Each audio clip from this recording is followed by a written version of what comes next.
Guys, here we go. I'm gonna try this one more time. Learning this video on this camera. This is all you need to replace the P0449 EVAP solenoid, which gives you that code and gives you some really crappy gas miles. The dealer wants $417 and 5.5 hours of that is at $65 is labor, which it only took me about 30 minutes to do. First thing you need to do is take that 10mm wrench, loosen up, do not take it all apart, loosen up the battery connection, disconnect it, put it to the side.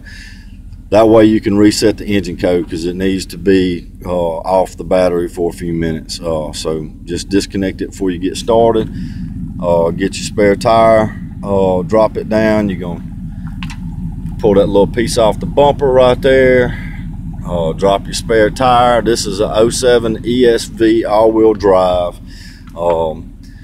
Most Chevrolets and all, they're pretty similar. The Suburban is probably similar to this. The Tahoe is going to be probably just a little bit different, but not much.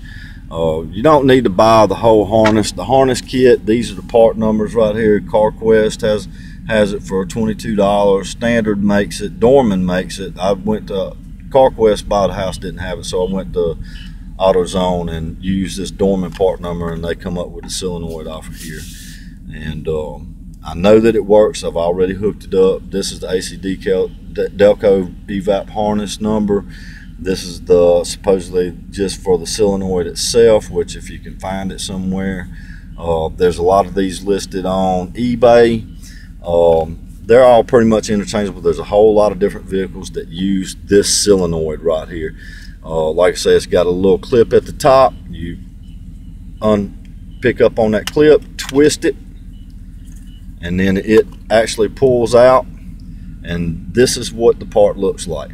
This part right here with the little O-ring goes into your canister, which if you get a canister, you can reuse the old canister. It's no big deal. Stick it in there. This is where it's hard piped going to the canister, vapor canister itself. I just cut that off. It's heat shrunk plastic, as you can see. I just cut that off. That's why you're gonna need the little piece of 5/8 hose. Just cut you off a couple of about 3-4 inches of it. Put you a couple hose clamps on each end of it, and that should do it. Up underneath here, get up underneath the truck. You got the tire dropped. You can already see right up there next to the carrier drop mechanism, you can see the little red and blue. That's where the plug into the solenoid itself is. Over there to the side, to the left, you see the little white hose clamp coming out of there. That's the piece that goes up to the vent tube that goes up in your filler neck on where you fill in your gas tank, up under the fender well there. Right in the back here, there is the canister just above the rear end, just forward of it and above next to the gas tank. The piece that's hard piped, that's heat shrunk onto the solenoid itself, it's there. You can see the solenoid from the back end. Look, I'm gonna go up under the front, toward the front of it, show it to you.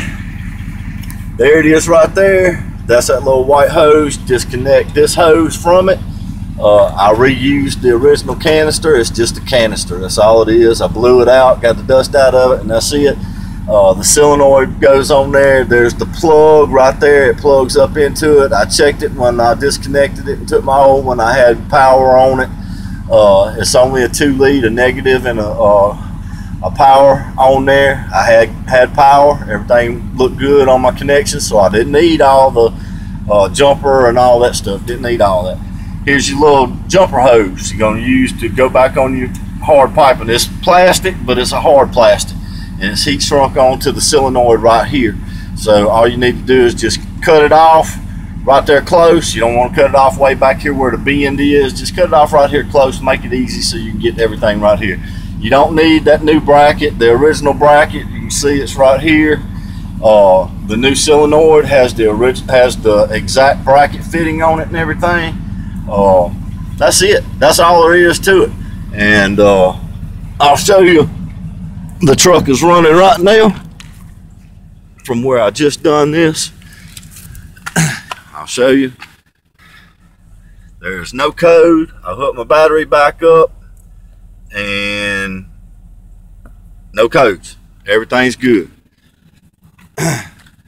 Took me about 15-20 minutes. Took me longer to make this video because I had to do this video a couple of times, but I wanted to show you guys simple fix, nothing hard. Dealer wants $400 or more. Some places maybe a little less depending on the dealer, but very simple $30 fix. Not $150 for the harness, not $400 for them to drop the tank and all that like they told me that they had to do. Easy, simple fix.